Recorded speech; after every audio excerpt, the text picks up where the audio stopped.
India market invest মাইন্ডসেটে আপনাদের স্বাগত। যা চ্যানেল নতুন এসেছেন তাদের কোনো প্লিজ চ্যানেলটাকে সাবস্ক্রাইব করবেন, লাইক করবেন, বেল আইকনটা প্রেস করবেন, তার সাথে অল বাটনটা প্রেস করবেন, নোটিফিকেশন সঙ্গে সঙ্গে আপনাদের কাছে গিয়ে পৌঁছাবে। স্যার, জানুয়ারি মাস মানে Q3 রেজাল্টের সিজন শুরু। তো আজকে থেকে বলতে পারেন যে রেজাল্ট অলরেডি স্টার্ট হয়ে গেছে।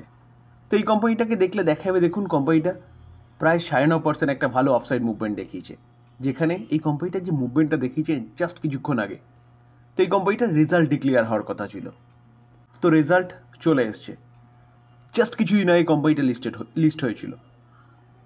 তো চলুন আগে দেখে নিই যে কোম্পানিটার নাম কি, এবং তারপরে কোম্পানির রেজাল্ট দেখবো এবং কোম্পানি নিয়ে ডিটেলসে আলোচনা করার চেষ্টা করব এবং দেখব যে এই কোম্পানিটা কি এখান থেকে ইনভেস্টমেন্ট করার জন্য ঠিকঠাক আছে বা ইনভেস্টমেন্ট করা যায়।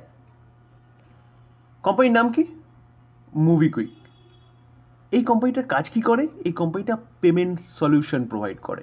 এই কোম্পানিটার মাধ্যমে আপনি লোন নিতে পারবেন। এই কোম্পানিটার মাধ্যমে আপনি টিকিটিং থেকে শুরু করে সব কিছু করতে পারবেন, as it is PhonePe, as it is Paytm. Payment solution provide করে। তো বিজনেস ইউনিক বিজনেস, এবং এই বিজনেসটা ভবিষ্যতে গ্রো করবে। দেখুন, আমরা যদি কাজ দেখি তাহলে কোম্পানিটা দেখলে দেখা যাবে 2009 থেকে মার্কেটে আছে, এবং দেখলে দেখা যাবে যেটা একটু আগে বলছিলাম যে ডিজিটাল ব্যাঙ্কিং প্ল্যাটফর্ম, অর্থাৎ এই কোম্পানিটার মাধ্যমে আপনি ইউপিআই ট্রানজ্যাকশানও করতে পারবেন, সেভিংস অ্যাকাউন্টে এফডি করতে পারবেন বিভিন্ন ব্যাংকের অ্যাকাউন্টে। তো বিভিন্ন রকম কাজ, ফাইন্যান্সিয়াল কাজ করতে পারবেন, লোন নিতে পারবেন। কোম্পানিটা আজকে জাস্ট কিছুক্ষণ আগে রেজাল্ট ডিক্লেয়ার করেছিল, এবং কোম্পানিটার রেজাল্ট Q2 এর রেজাল্ট ডিক্লেয়ার করেছে, যেখানে কোম্পানি এখনও পর্যন্ত Q2 এর রেজাল্ট ডিক্লেয়ার করেনি। তো সেই জায়গায় দাঁড়িয়ে জাস্ট আজকে কিছুক্ষণ আগে কোম্পানি Q2 এর রেজাল্ট ডিক্লেয়ার করেছে, যেখানে 30 সেপ্টেম্বর 2024 রেজাল্ট। তো আমরা যদি দেখি তাহলে দেখলে দেখা যাবে রুপিস কি আছে, রুপিস মিলিয়নে রয়েছে।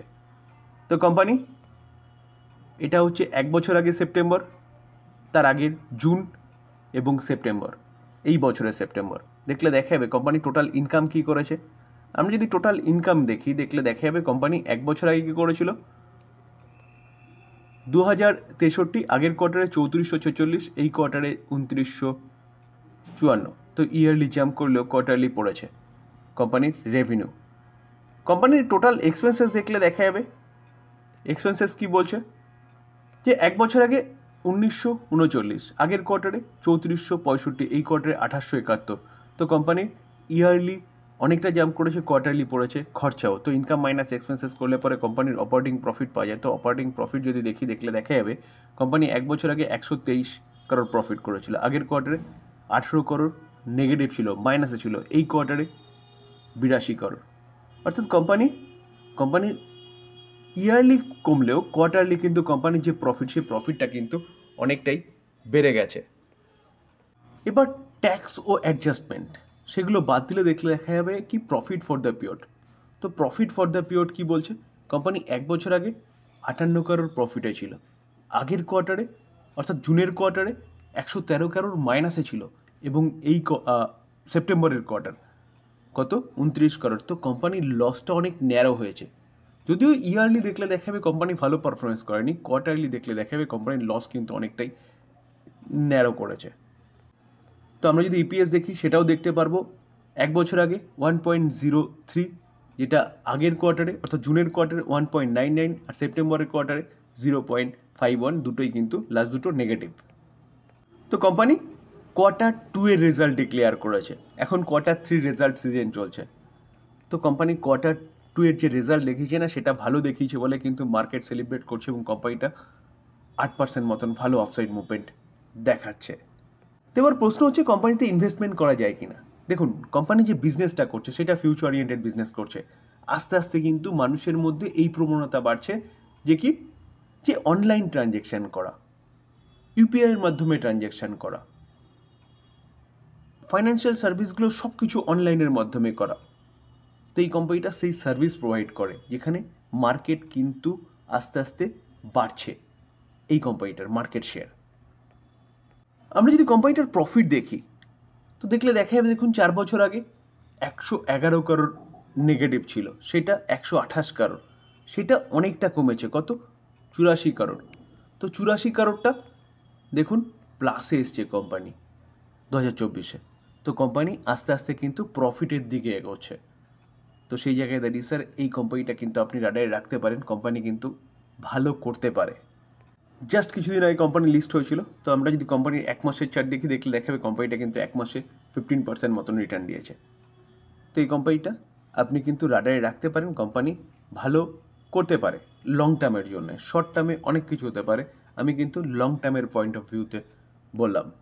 এবার ডিসিশন আপনার, আপনি কি করবেন। আমি বলছি বলে এই নয় যে আপনি এটা চোখ বন্ধ করে বাই করে নেবেন। আপনি নিজের ক্যাপাসিটি, রিস্ক ক্যাপাসিটি বুঝবেন এবং তারপরে গিয়ে চিন্তা ভাবনা করবেন এই কোম্পানি নিয়ে। জিএম বেভারেজ কোম্পানিটাকে দেখলে দেখাবে এখনও পর্যন্ত কোম্পানিটা 0.61% একটা ডাউন সাইড মুভমেন্ট দেখাচ্ছে। যদি চার্ট দেখলে দেখাবে কোম্পানি কিন্তু ভালো করছিল, হঠাৎ করে কোম্পানির মধ্যে একটা ক্র্যাশ দেখা গেছে, যেখানে কোম্পানির রেজাল্ট আজকে ডিক্লেয়ার হওয়ার কথা ছিল। তো রেজাল্ট ডিউরিং মার্কেটে এসছে, তার জন্যে কিন্তু কোম্পানির মধ্যে এরকম একটা মুভমেন্ট দেখা গেছে বা অ্যাক্টিভিটি দেখা গেছে। তো চলুন অ্যাট ফার্স্ট দেখে নিই কোম্পানিটা রেজাল্ট কেমন করেছে। আমরা কোম্পানির রেজাল্টে চলে এসেছি। রুপিস কি আছে, রুপিস ইন ল্যাকে রয়েছে। সিকোয়েন্স দেখে নেবো। সিকোয়েন্স কি বলছে, সিকোয়েন্স বলছে এক বছর আগে অর্থাৎ 31/12/23, 9/24 এবং 12/24 সিকোয়েন্স ঠিকঠাক আছে। আমরা যদি কোম্পানির ইনকাম দেখি তাহলে কোম্পানির টোটাল ইনকাম কি বলছে যে এক বছর আগে কোম্পানি 62,508 লাখ, আগের কোয়ার্টারে 59,881 লাখ, এই কোয়ার্টারে 64,521। তো ইয়ারলি সামান্য জাম্প করেছে, কোয়ার্টারলি মোটামুটি জাম্প করেছে বলতে পারেন। তো ইনকাম মোটামুটি ঠিকঠাক আছে। এবার আমরা কি দেখব, এবার হচ্ছে আমরা টোটাল এক্সপেন্সেস দেখব। তো এক্সপেন্সেস যদি দেখলে দেখা যাবে কোম্পানিটা এক বছর আগে 59,446, আগের কোয়ার্টারে 56,984, এই কোয়ার্টারে 61,586। তো ইনকাম যেরকম জাম্প করেছে সেভাবে কিন্তু কোম্পানির খরচাও ইয়ারলি কোয়ার্টারলি জাম্প করেছে। তো ইনকাম মাইনাস এক্সপেন্সেস করলে পরে কোম্পানির অপারেটিং প্রফিট পাওয়া যায়।